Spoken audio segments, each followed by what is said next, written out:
Sebagaimana diketahui, membaca sholawat Nabi termasuk dalam amalan dengan banyak keutamaan di dalamnya. Hal ini dibuktikan dalam salah satu kisah dari kitab As-Simar Al-Yaniyah dan At-Tazkirah karangan Al-Qurtubi tentang seorang anak yang selamat dari siksa kubur karena sholawat. Dikisahkan, ada seorang anak perempuan yang semasa hidupnya jarang menjalankan perintah Allah. Meski demikian, ibunya senantiasa menyayanginya bahkan hingga saat sang anak pergi meninggalkan dunia ini. Suatu hari, sang ibu tersebut pun mendatangi Imam Hasan Al-Basri'ar.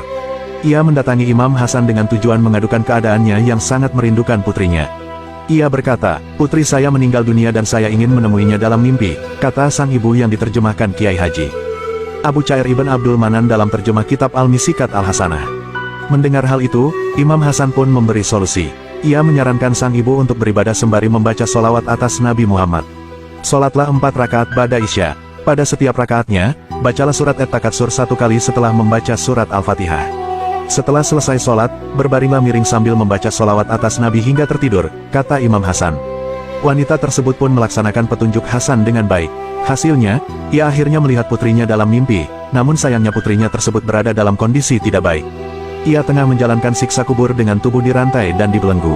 Setelahnya, sang ibu pun kembali menemui Imam Hasan. Ia menceritakan kondisi anaknya yang berhasil dilihatnya dalam mimpi. Ia menangis kala menyaksikan putrinya dalam kondisi tersebut.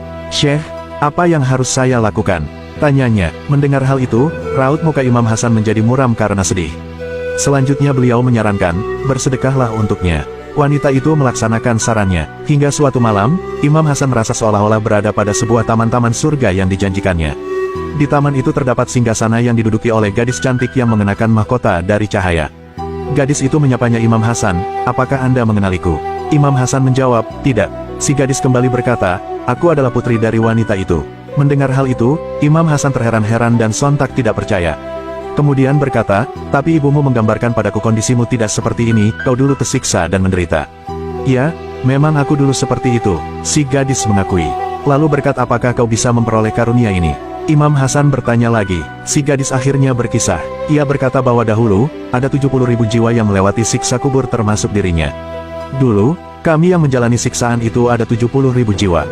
Suatu hari seorang hamba yang soleh melewati kuburan kami, lalu membaca solawat atas Nabi Muhammad 1 kali dan menjadikan pahalanya untuk kami," cerita si gadis tersebut. "Berkat hal itu Allah berkenan membebaskan kami semua, dan sampailah bagianku ini sebagaimana yang Anda lihat," lanjutnya lagi. Kisah ini menggambarkan betapa hebatnya keutamaan dari solawat Nabi, termasuk amal baik lainnya bagi penghuni kubur. Untuk itu, alangkah baiknya memperbanyak kiriman doa, solawat, atau amal lainnya yang diniatkan bagi mereka yang telah meninggal dunia. Sebab, entah amalan baik mana yang akan menolong seseorang dari siksa kubur. Wallahu alam.